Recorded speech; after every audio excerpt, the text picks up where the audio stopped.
नमस्कार, आप देख रहे हैं नवदेश टाइम। पेश है आज के मुख्य समाचार, लेकिन उससे पहले हेडलाइंस।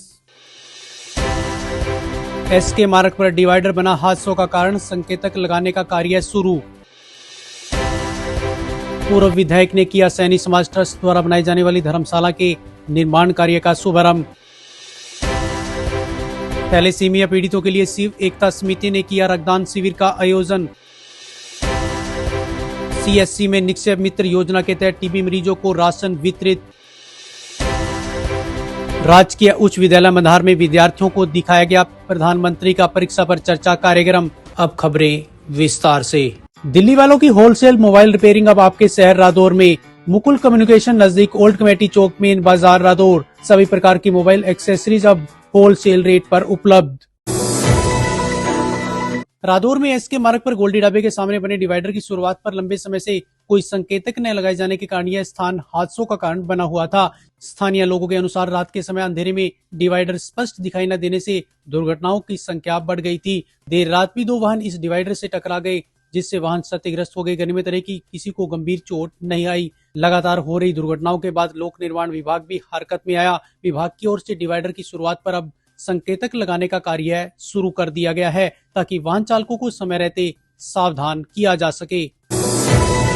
रादौर में सैनी समाज ट्रस्ट द्वारा आज 5 कनाल भूमि पर बनने वाली धर्मशाला के निर्माण कार्य का विधिवत शुभारंभ किया गया।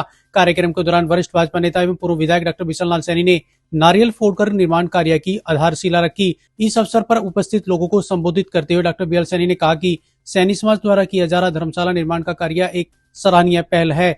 उन्होंने कहा कि इस धर्मशाला के बनने से न केवल सैनी समाज बल्कि सर्व समाज के लोगों को भी लाभ मिलेगा। उन्होंने कहा कि सामाजिक, धार्मिक व पारिवारिक कार्यक्रमों के आयोजन के लिए यह धर्मशाला उपयोगी सिद्ध होगी। डॉक्टर सैनी ने समाज के लोगों से आपसी एकता बनाए रखने और ऐसे जनहित कार्यों में बढ़ चढ़कर भाग लेने का आह्वान किया। उन्होंने कहा कि समाज की तरक्की सामूहिक प्रयासों से ही संभव है। तो शुभकामनाएं मेरे सभी साथियों को हैं जिन्होंने इसमें काम किया और करते रहेंगे। आज ये काम शुरू हुआ है और बढ़िया तरीके से बनकर के तैयार भी होएगा। शिव एकता सेवा समिति द्वारा थैलेसीमिया से प्रभावित एवं मरीजों की सहायता के उद्देश्य से एक रक्तदान शिविर का आयोजन किया गया। शिविर में बड़ी संख्या में रक्तदाताओं ने स्वेच्छा से भाग लेकर मानव सेवा का परिचय दिया।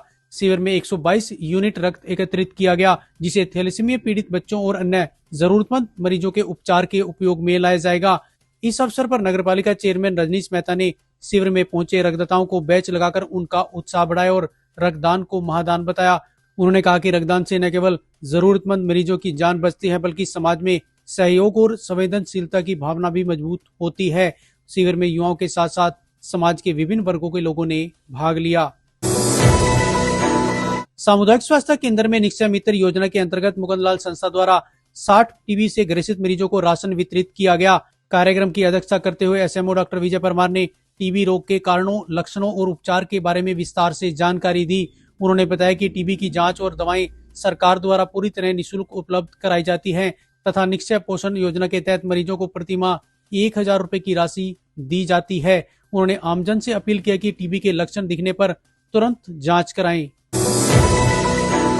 राजकीय उच्च विद्यालय मंधार में आज प्रधानमंत्री नरेंद्र मोदी द्वारा आयोजित कार्यक्रम परीक्षा पर चर्चा का सजीव प्रसारण विद्यार्थियों को दिखाया गया। कार्यक्रम के दौरान विद्यार्थियों ने प्रधानमंत्री के विचारों और परीक्षा से जुड़े उनके बताए गए उपायों को ध्यान पूर्वक सुना और समझा। इस चर्चा में देश के विभिन्न राज्यों से आए विद्यार्थियों ने प्रधानमंत्री से परीक्षा, तनाव और जीवन से जुड़े अनेक प्रश्न पूछे, जिनका प्रधानमंत्री ने सहज और प्रेरणादायक ढंग से उत्तर दिया।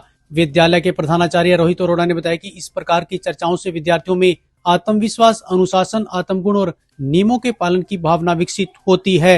उन्होंने कहा कि ऐसे कार्यक्रम बच्चों को सकारात्मक सोच के साथ आगे बढ़ने की प्रेरणा देते हैं। तो ये थे आज के मुख्य समाचार। ताजा तरीन खबरों के लिए जुड़े रहें नवदेश टाइम के साथ। नमस्कार।